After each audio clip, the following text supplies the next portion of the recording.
Success in farming is all about precision and efficiency, ensuring every seed, every drop of water, every nutrient and treatment counts. Terraplex Ag is helping farmers all over Iowa and the Midwest do just that. With precision ag drone technology and support from Terraplex, you'll boost your productivity and make timely and informed decisions, all while reducing your costs and increasing your profit. It's time to revolutionize your farming. Harvest the benefits with Terraplex Ag. Visit TerraplexAg.com.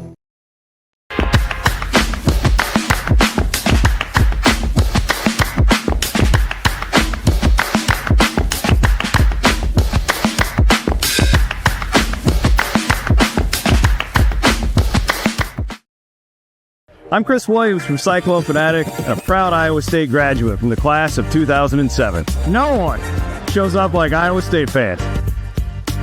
And Cyclones support Cyclones on and off the field. Your gift can provide scholarships to students, fund groundbreaking research.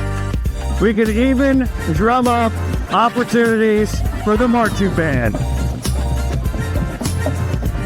Visit MoveWhatMatters.com to learn how you can make an impact today.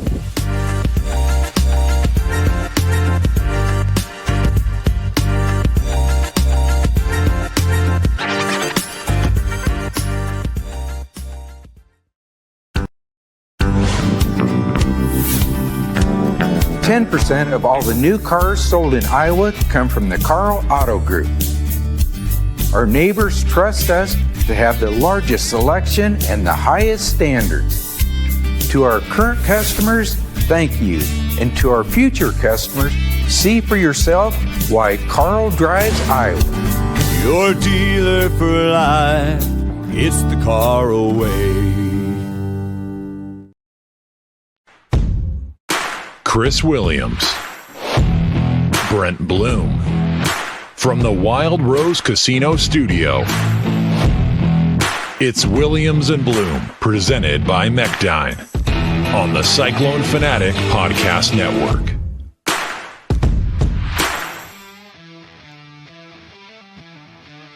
What's up? I'm not Chris Williams, and I'm not joined by Brent Bloom, but this is Williams and Blum, and it's not bigger than 12. I'm Jake Brend with Derek Duke. You might know him from the Iowa Everywhere Podcast Network on Bigger Than 12. That's where I also come from. We're filling in for Williams and Blum on this Sunday podcast. Derek, you're a homer tonight, I see. Yeah, I decided to break out the old Iowa State football hat today. How the heck did we get here? I mean, it's just incredible. We do another show together, don't we? I believe so. We're not supposed to mention. No, I'm kidding. We do Bigger Than 12 on Iowa Everywhere, so it'll sound a lot like that, but we'll have our Wiffles hybrid Big 12 segment in a little bit, but we're going to just talk ball. We're going to talk a lot of Iowa State football. We're going to go deep into the schedule, 1 through 12, all the way from Dublin to Boulder and everywhere in between. It's going to be a fun show, and it's brought to you by Mechdyne. They are the presenting sponsor of Williams and Blum, based out of Marshalltown, enabling discovery. They're always hiring, and they only hire the best, and they only do the best. Thanks to Mechdyne for sponsoring Williams and Blum. Aiden Wyatt's behind the mic. He's producing. I mean, it truly feels like we're doing Bigger Than 12, but it does. It's not, and it's fun. I'm really excited, blessed for the opportunity. It's it'll be fun to talk nothing but pretty much Cyclones the entire time. We haven't really done that. Yeah, I'm thrilled to be here with you, Jake and Aiden, filling in for the legendary Chris Williams and Brent Bloom. While we can't fill their shoes, we're going to do our best to entertain you today. So, who am I? Am I Williams or am I Bloom? I feel like you'd be more of a Bloom guy. I don't know. Okay. I don't know. You're probably a better person to ask for that. Maybe also the fans out there listening too. But that's a good question. It's a really good question, actually. Maybe Aiden would answer. What I can tell you is Williams and Bloom love to talk NIL because those guys are like deep in it. It's Bloom's livelihood. Williams has been on it for 15 years, better than almost probably any journalist. And frankly, we're not. So we're not really going to touch on a lot of those topics. And what we're going to do tonight, we're going to go through Iowa State's football schedule, their 2025 football schedule, and we're going to rank games from 1 to 12. We'll actually we'll see. Should we start at 12, start at 1? I don't know. Either way is fine. Our lists are going to be probably different either way here. Okay.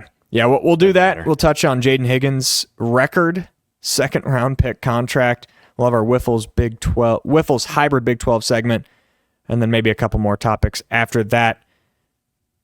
First, I'd like to thank a couple other sponsors. Colin Newell. He had Brock Purdy's hands on his butt a lot.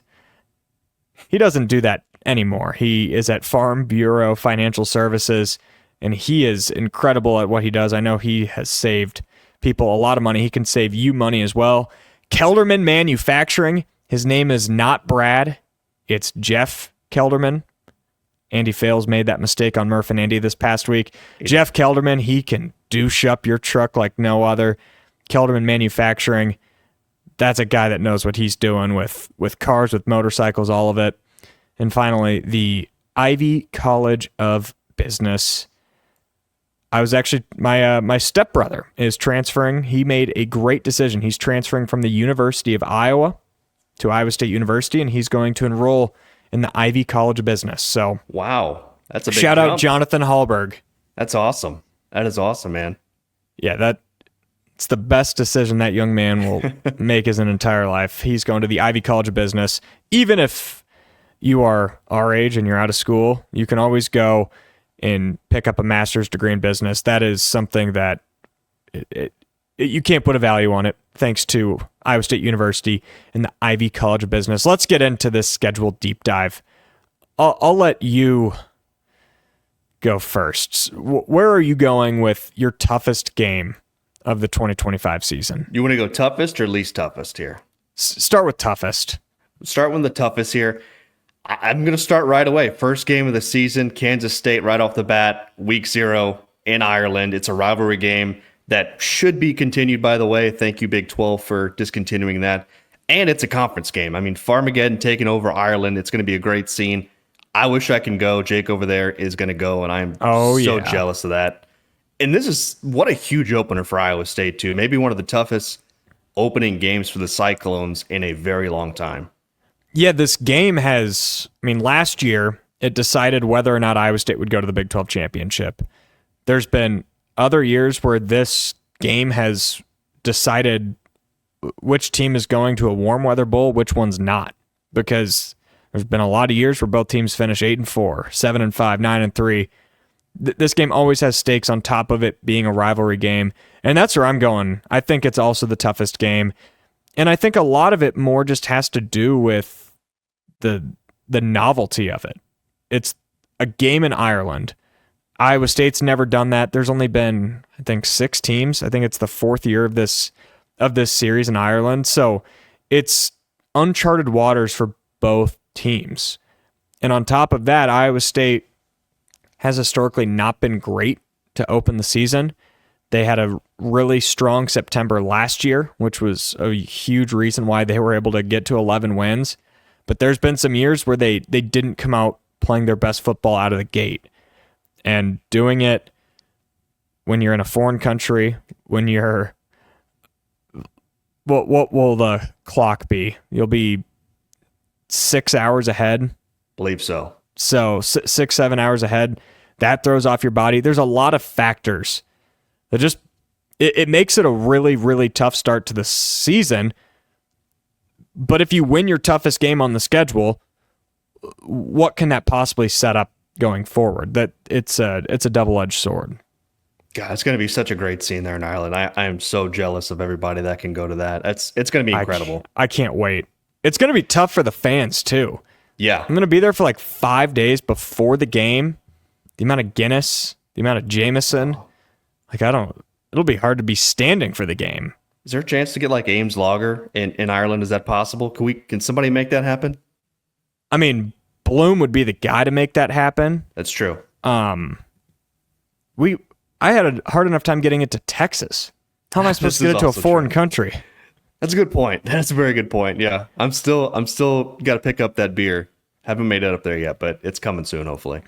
Gosh, how freaking long ago is that? 4 months ago? 5 months ago I brought you that? Yeah, and it's been a while. Is it still sitting on that guy's porch?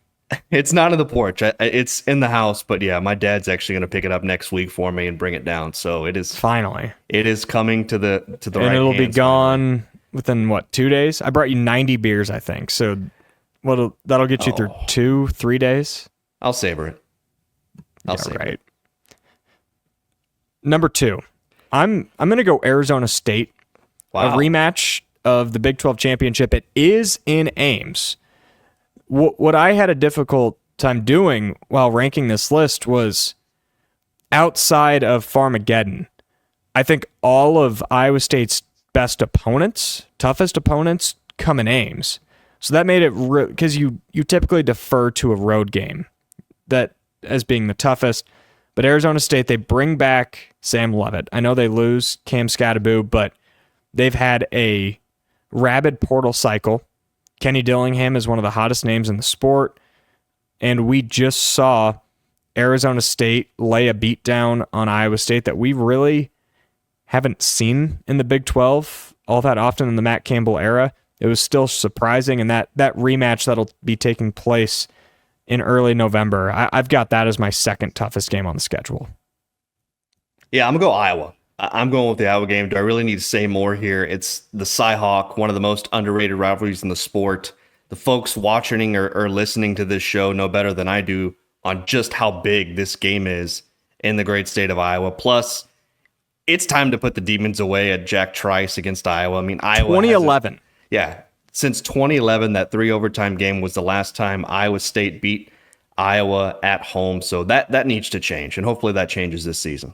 Yeah, so I've got that game at 3, which is pretty natural. We know the demons that have been in that game, not just at Jack Trice Stadium, in the series in general. I know Iowa State has won the last 2 games at Kinnick Stadium, but that is still a rivalry game that Campbell has gotten over the hump on, but it still doesn't feel like he has won the rivalry yet. I still feel, even though Iowa State, I like their roster better on paper, I still feel like I'm going to give the edge to Iowa in that game until there's a few years strung together where I can be confident that Iowa State's going to go out and play their best football.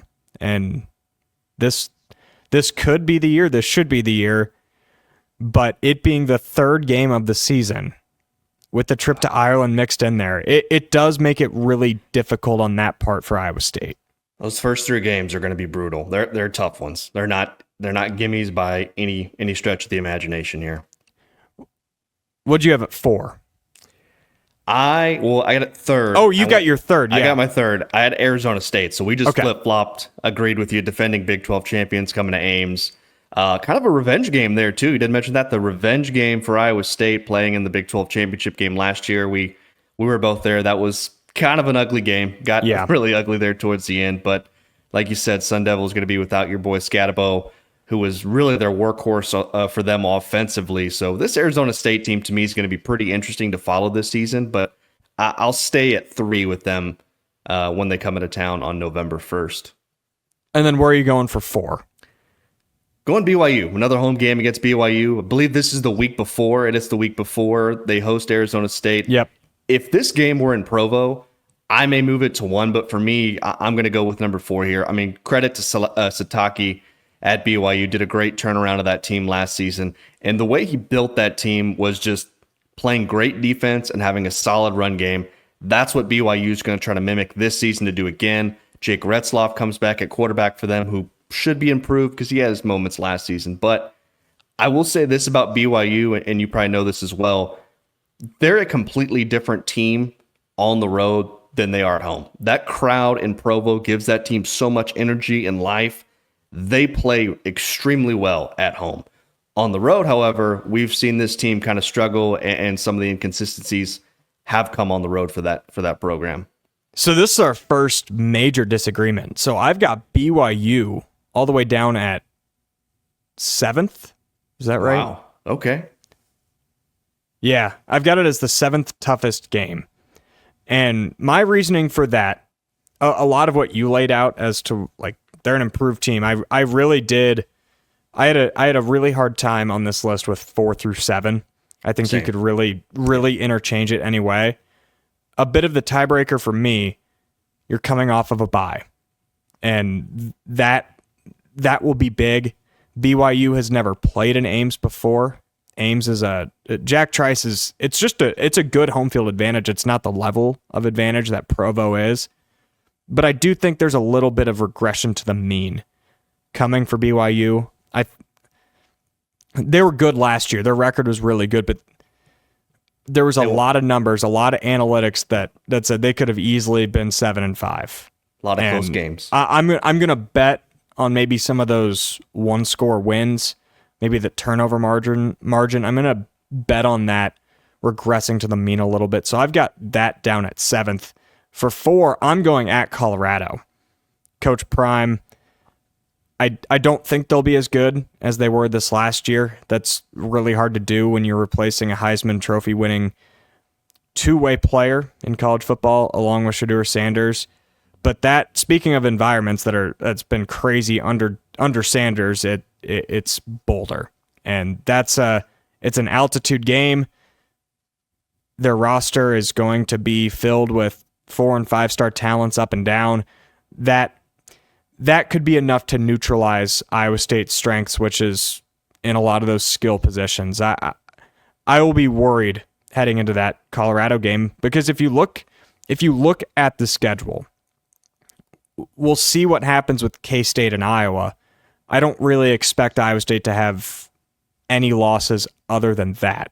And I think they very easily could beat K-State and Iowa. So that could be a game where you're 6-0 heading into Boulder and could have a massive target on your back.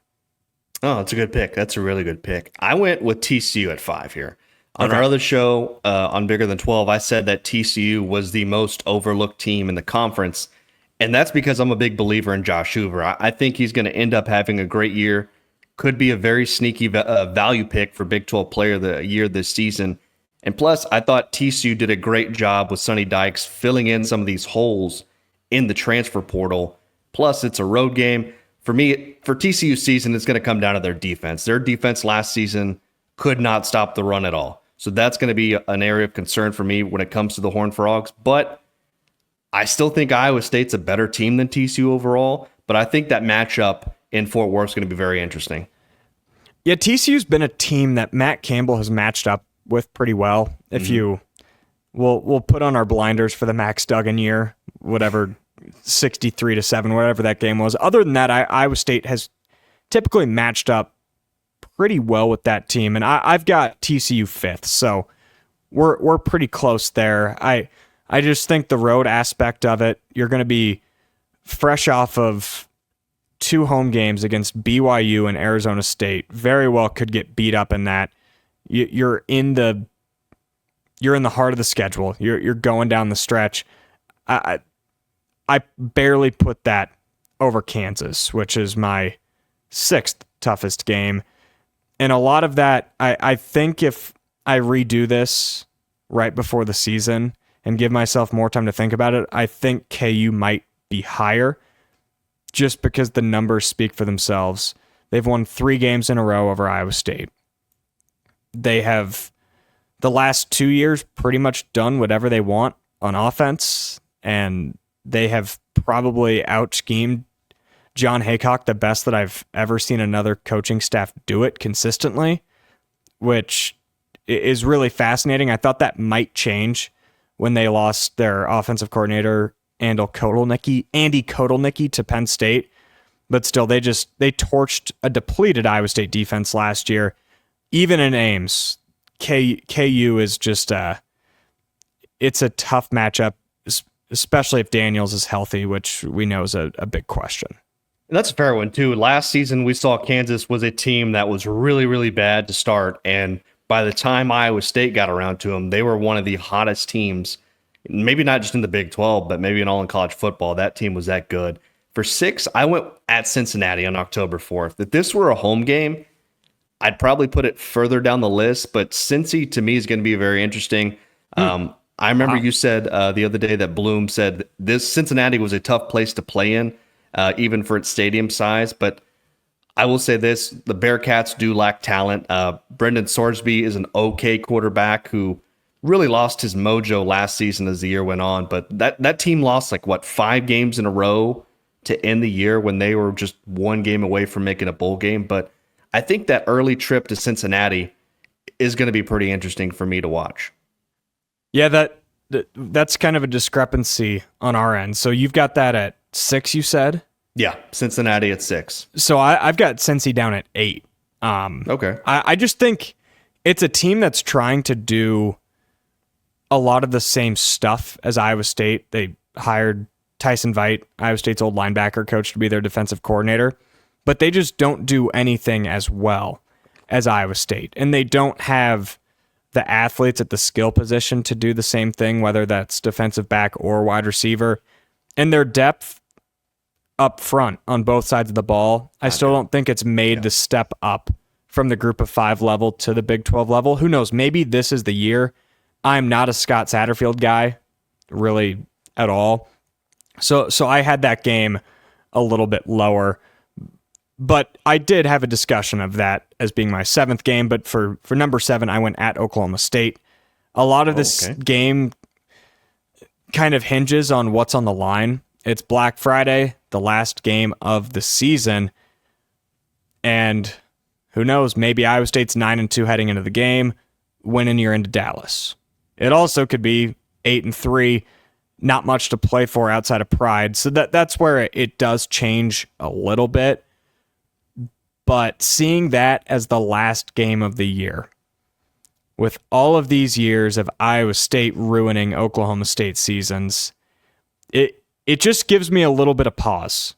And well, I don't know what to think about this Oklahoma State team on paper. They should be bad. But every single time that we think Mike Gundy's down, he gets back up. And sometimes when he's up, like we thought he was going to be last year, they plummet and finish dead last. So this is a real wild card for me. I just have more nightmares of going into Stillwater and winning than I do going into Cincinnati. Yeah, I got that one way down the list. So that's definitely a wild card pool from you. I went Kansas at 7. Yes, Jalen Daniels comes back, but I just don't know what Kansas has exactly around him. Their defense, if you look at it right now, it is full. And I mean chock full of just transfer players. I don't see them being a Big 12 title contender. That should be a win for Iowa State.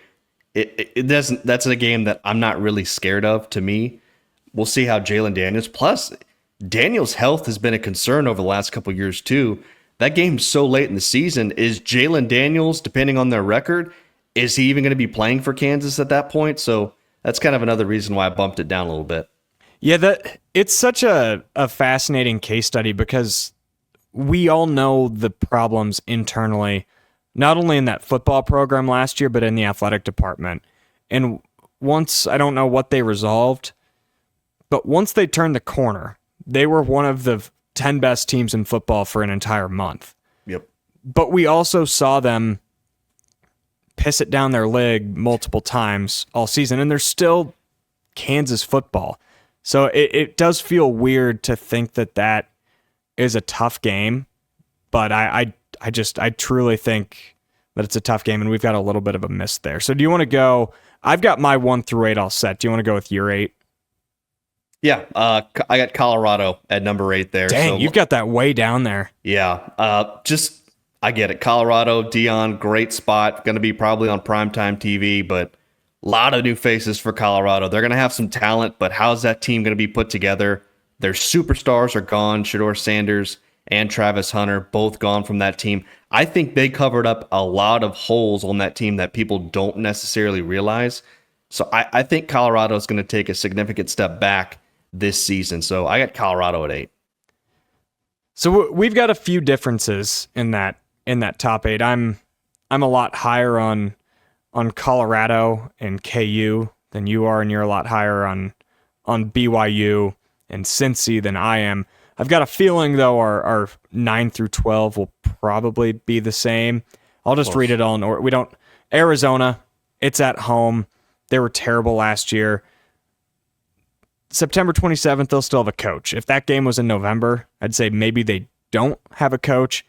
I would not be too worried about that game. They'll have athletes, but it was not a disciplined football team at all last season, and I don't think Brennan is there to stay. And then the next two, I've got Arkansas State and South Dakota, and in that order. It was South Dakota. They've got Alan Bowman, a former Cyclone quarterback. He's a All-American at the FCS level. It being right after Ireland is a little bit weird. It'll be a challenge, but I think we saw last year against North Dakota, the gap between Power 5 football and FCS football has grown substantially just in the last 5 years. I think that will show in September. And then I went Arkansas State above that just because it's a road game. It's a group of 5 team, but neither of those games should be bad for Iowa State.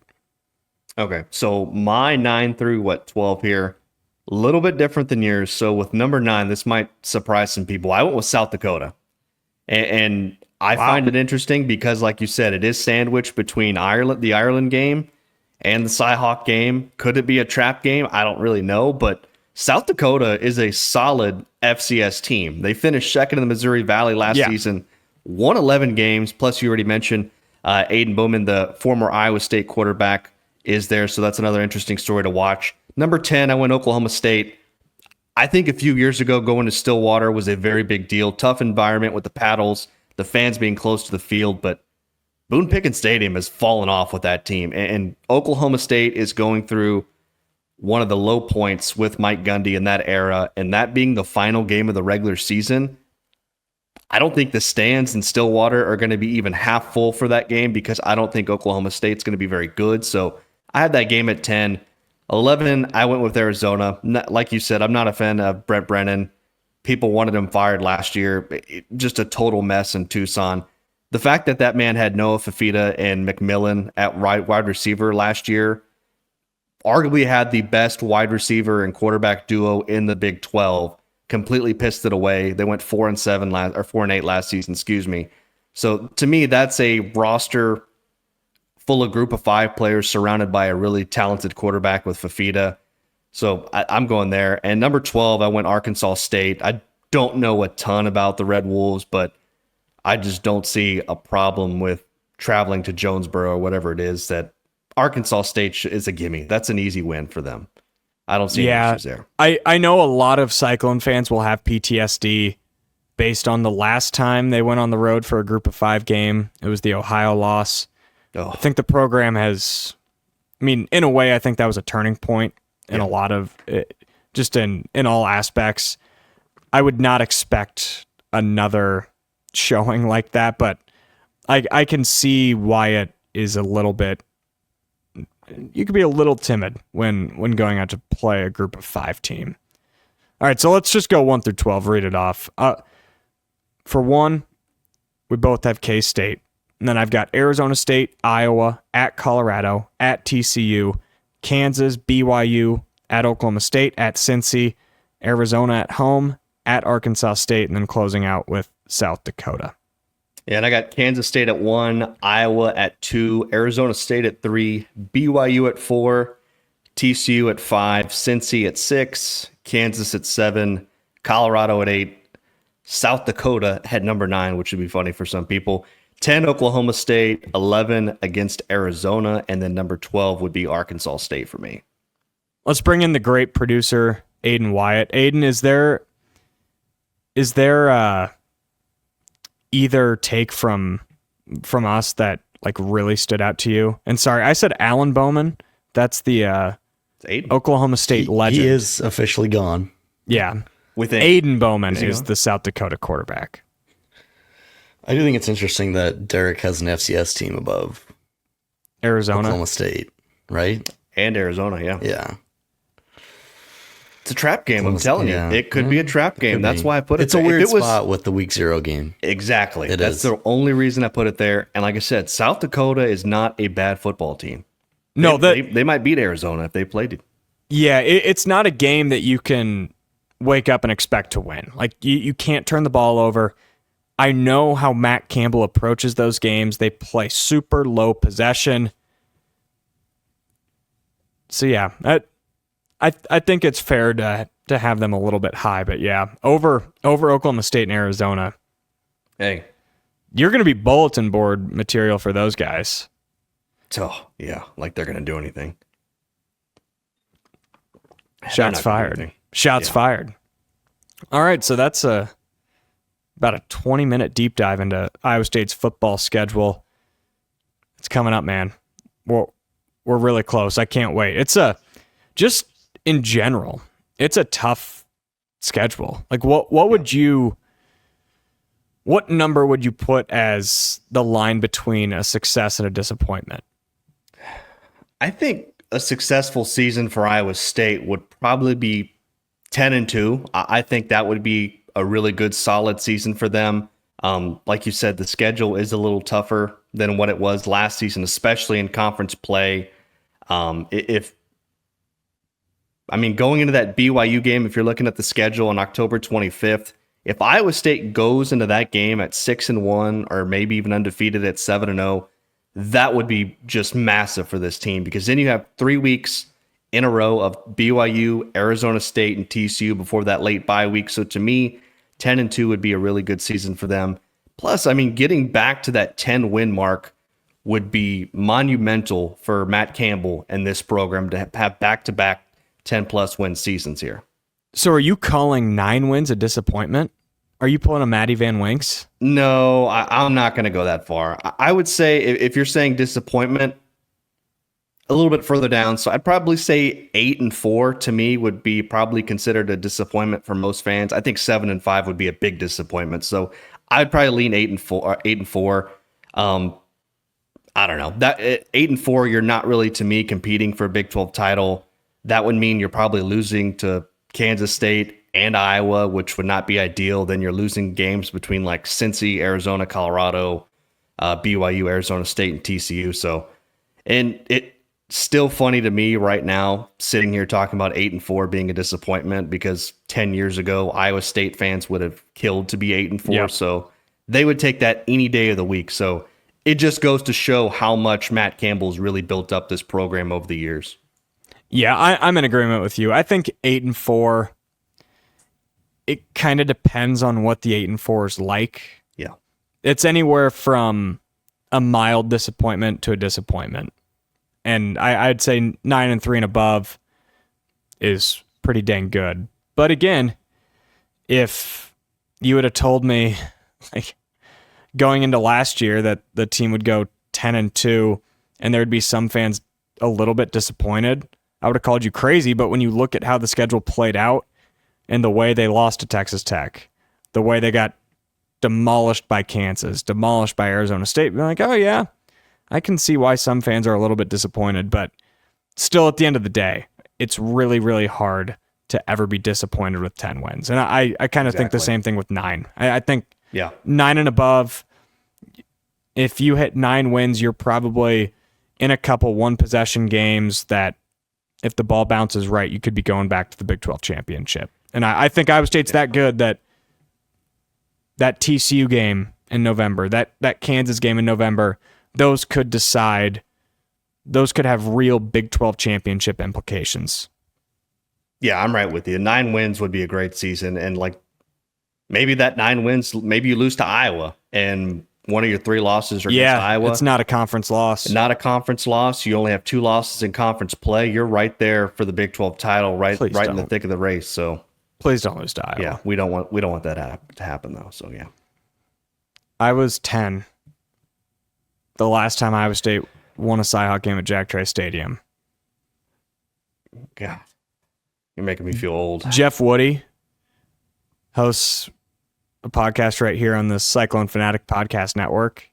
He was playing. He was a playing in that sophomore. Game, right? Yeah, he was probably a sophomore in that game. Now he's like a successful business owner. man, that streak time flies. That streak needs to end. It does. Now. It needs to end this year. I think it will. All right, let's move on. Jaden Higgins signs a contract with the Houston Texans, getting paid. WeWillCollective.com.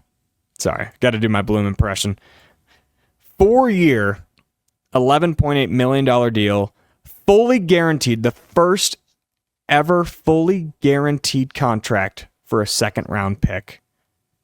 That is elite company because he's by himself. Yeah, as a Texans fan, I absolutely love this for both sides. I was thrilled when Houston drafted both Higgins and Knoll. On top of that, you've got Xavier Hutchinson on the roster too. So there is some concerns for X for making the roster this season, but how cool would it be to have 3 Iowa State wide receivers playing on the same team this fall? But going back to the Higgins contract, there's a reason why my Texans took him in the second round. Jaden's a hell of a football player, one of the best big receivers in the Big 12 last season. And he's a guy who shot up a lot of draft boards during the offseason. And the reason he got the contract he did, because the Houston Texans know they have a stud wide receiver. And I know a lot of people out there, here's going to be kind of a deeper dive in the Houston Texans, which I'm sure is why everybody wanted to listen to this show in the first place. But they need playmakers with CJ Stroud. I mean, Stephon Diggs is gone. Tank Dell has trouble staying healthy. Nico Collins is their go-to target there, but they need more playmakers. And I truly believe that both Higgins and Knoll can make an immediate impact for the Texans this season, and I can't wait. So, and it was also funny too, because I asked Bloom if he was going to buy a Texans jersey now, and he said he would. So, and I'm right there with him. I definitely want one too. It's so cool to say, like, Iowa State receiver fill in the blank is the first ever to do this. Like, to be the first guy that's ever getting a fully guaranteed contract right out of the draft, it's incredible. And I know we're splitting hairs because even if he didn't, he's still going to be making an absurd amount of money. But that's not what it's about. It's about the Texans treating him like a first-round pick because he was the second or third pick of the second round. Like, he is being given the first-round draft pick praise and the first-round draft pick treatment. And it's so cool, just his story coming from a guy who got not much NIL money to come to Iowa State from Eastern Carolina or Eastern Kentucky. Sorry, he was not a Pirate. To be able to put together the 2 seasons, or even just the season and a half that he did, and climb up the draft boards from, I mean, where was he entering the year? 4th, 5th round guy, maybe? He was a day 3 guy. Yeah. 5th, 6th round guy with some upside, to teams were willingly trying to trade up and get him. And he's going to have a really special career, and so's his best friend, roommate, Jalen Knoll. It'll be, because Knoll, he also signed a 4-year, it was about $6.5 million deal. So those Cyclones are taking, including Hutchinson, those Cyclones are taking like a $250,000 around that number, maybe a little less. They're taking about $20 million from the Houston Texans.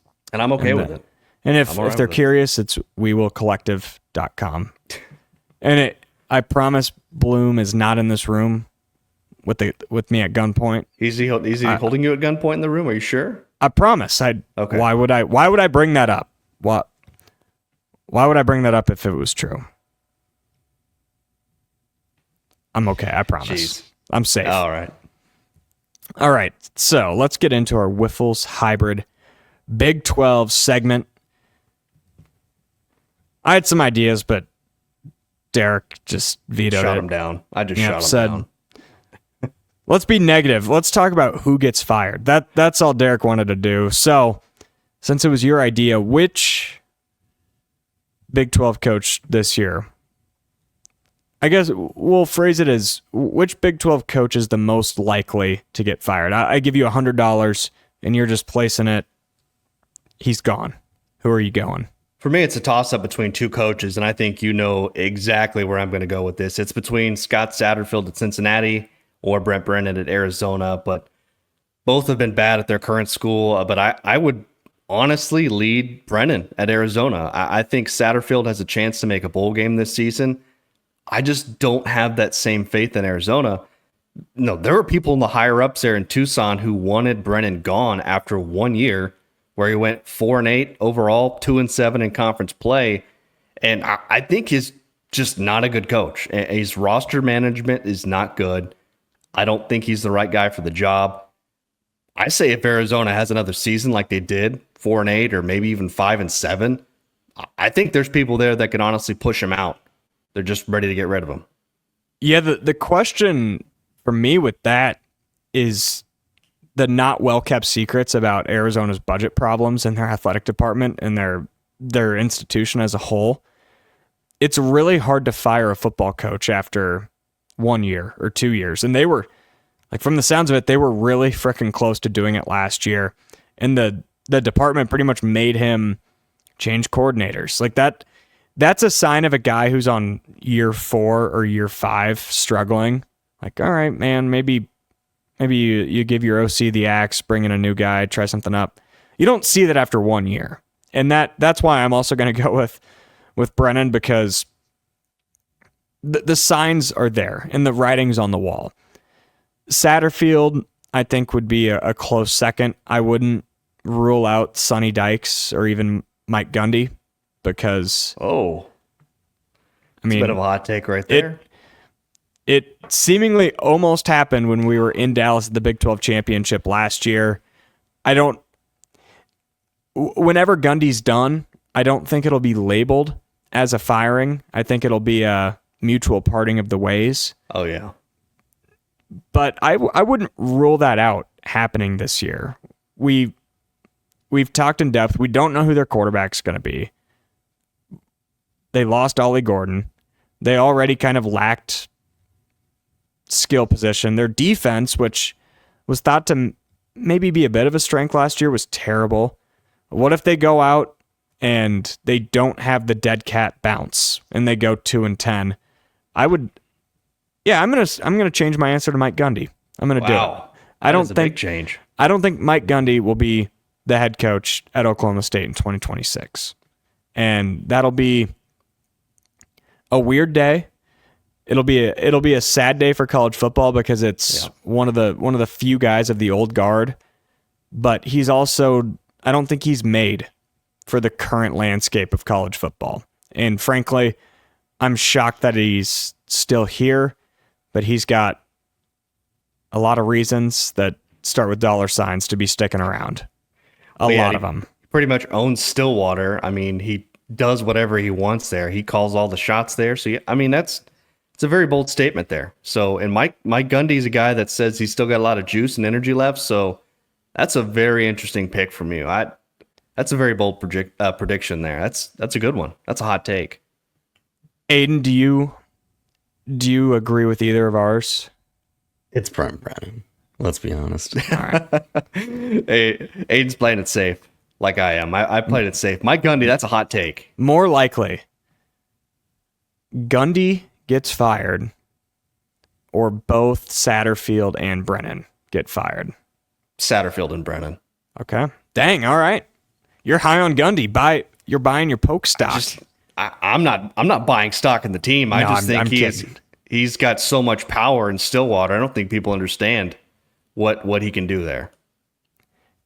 I'm going to be fascinated in whenever it happens, whether it's 3 years or 5 years, the tell-all article that comes out after the Mike Gundy era, just because I want to find out like what exactly happened last December. Because I remember we were hanging out, or maybe you weren't there, but I was at Texas Live I was there with Williams and Blum, and just this report comes out that Mike Gundy's going to be gone. Like, it's going to happen this afternoon, and it never happened. They seemingly reached some agreement to put more of his own money into the NIL fund, blah, blah, blah. But I know there will be that article one day, or that news story, or Gundy goes on that podcast 17 beers in And whenever that happens, I cannot wait to consume that content. If I recall, it was a standoff. They said they used the word standoff. It was a Yeah, standoff. Like yeah. they were both just holding guns against each, pointed at one another, just ready to fire first, I guess. I don't know. That was a weird thing. It was very odd. Yeah, in the timing of it, just for our sake, we're so consumed with the Big 12 championship. We were never like able to give it its justice as to how big of a deal it was. But that's been our Wiffles hybrid Big 12 segment. We got one little segment to close up with. We will not have any current Tyrese Halliburton / Pacers talk because we are currently recording in the first quarter of the game. But I figured he'll probably come up in this question. Who is the best Iowa State pro athlete of all time? You want me to go first here? Yeah, you got it. Okay. Man, you put this on the rundown. My mind went in about 20 different directions, and there's some really good ones to choose from. The obvious two that I think everybody would probably agree on here are Brock Purdy and Tyrese Halliburton. And that's probably where everyone's mind goes to because, number one, they're both currently playing, and two, both are just really damn good at what they do. I mean, Tyrese is an emerging NBA star right before our very eyes. He's going to turn into a household name in the NBA here in a few years. I think he's elevated his game greatly.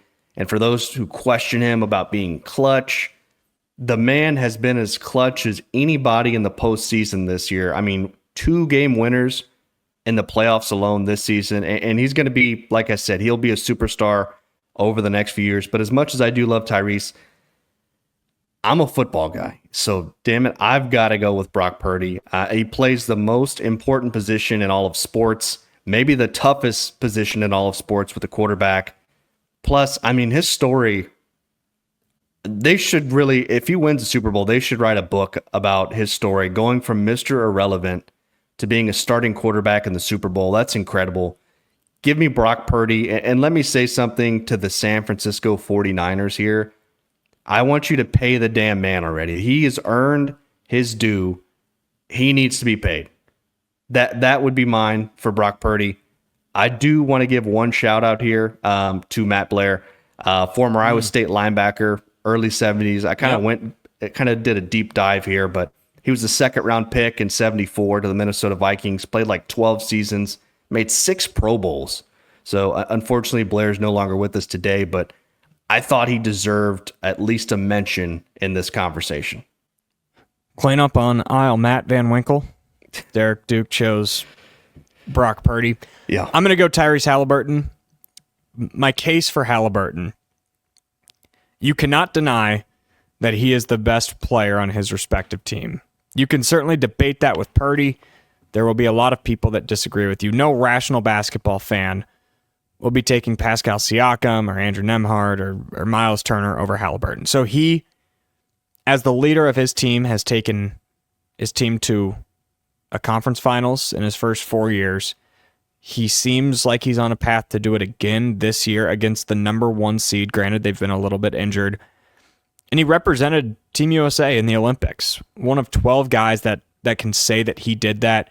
He's on a trajectory that's maybe not as high of a ceiling as a Steve Nash or a John Stockton, but he's in that realm of players where the stats in 20, 25 years maybe won't tell the entire story, but there's no doubt the impact that he has on his team. And every teammate that he's ever had raves about him. He's always 1 or 2 steps ahead of the other side.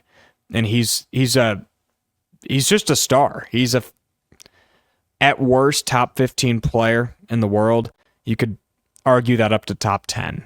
And unfortunately, it's a little bit harder to compare that to football because quarterbacks are so weighted. I think no doubt Purdy's a top 15 quarterback. He's probably a top 10 quarterback too. So I don't think you can go wrong with either of them. But when all is said and done, I think Halliburton will not only have a gold medal because he's already got one, he will have a gold medal that he played a major role in. And I think maybe somewhere down the road, whether it's with the Pacers, whether it's on another team, he will have a role on an NBA championship team, whether he is the guy or he is the best Robin in NBA history. Maybe not NBA history, but maybe the best guy to fill a Robin type role with how elite of a playmaker he is. I think that he will go down in the history books as not an NBA legend maybe, but as one of the top 75, top 100 NBA players ever, because he's kind of already on that path right now. Yeah, he could. I mean, if he stays with the Pacers for a long time, he could be one of the best Pacers of all time and definitely be in that conversation. I agree with you. I think he's already 2 behind Reggie Miller. Okay. And they didn't have a lot of success before Reggie, and they had 2 awesome years with Paul George. But Paul George left him, and they did not like Paul George for a while. And the Paul George era was probably a bit underwhelming because of his terrible leg injury.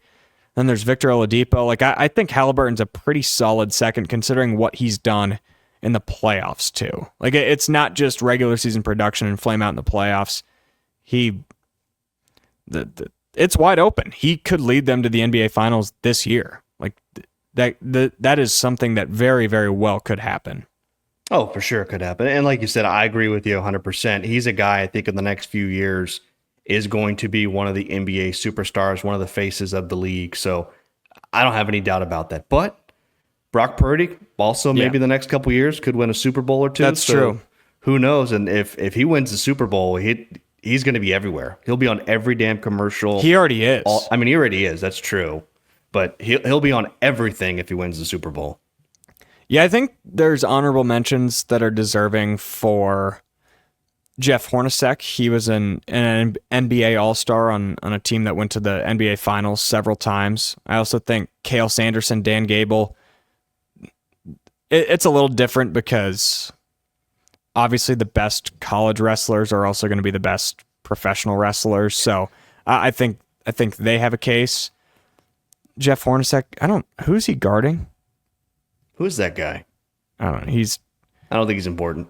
He's lucky to be graced by Jeff Hornacek's presence. We'll say that much. I think Breece Hall has an argument that he could maybe be on that path just because he was an all-pro running back as a rookie.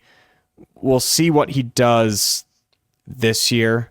The shelf life of a running back, though. It's a short life, and he didn't have a great year last year. I think he did have a pretty underrated year. So that's certainly a possibility. Kelechi Asmili, he was an offensive tackle. He was an all-pro, Pro Bowler a couple years. So I think those are a few of the names that you could throw, but it's pretty clearly a two-horse race in my opinion. And how cool is it that both of them are playing in their leagues right now? And they were the peak of their games. They were in a class together. Yeah. At Iowa State.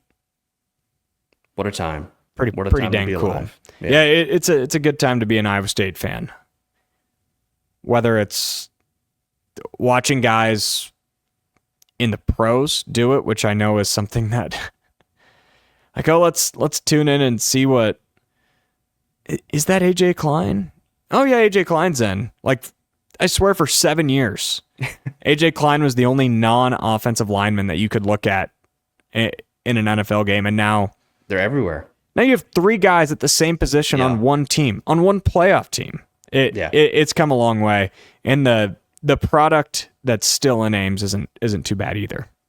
No, Matt Campbell's done a great job of getting guys in that program, developing them, and just get them to the league, man. He sends players to the league, and like I said, you turn on any NFL game, could be a random game from anywhere, and you're going to find an Iowa State player or two maybe on each team. So, yeah, it's really cool to see that plan. I mean, I love that. That's awesome. That just helps build your credibility as a head coach.